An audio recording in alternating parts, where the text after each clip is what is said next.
While creating or modifying elements in the model, snaps are used to click precisely on a specific point of the elements. These points can be their endpoints, midpoints, intersections, center points, and so on.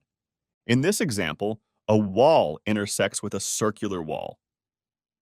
After selecting the wall tool and positioning the cursor near the endpoint of a wall, a square symbol appears, which indicates that clicking will start the new wall from that endpoint. To begin drawing from the midpoint of another object, bring the cursor close to the wall's midpoint.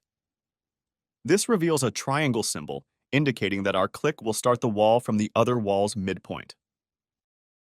Also, a cross symbol denotes the intersection point. Furthermore, when drawing from the center of a curve or circle, a circle symbol indicates precise snapping to that curve or circle's center. These are the key snaps you need to know. If you want to explore more, you can access a comprehensive list of all the snaps. Simply go to the Manage tab and click on Snap.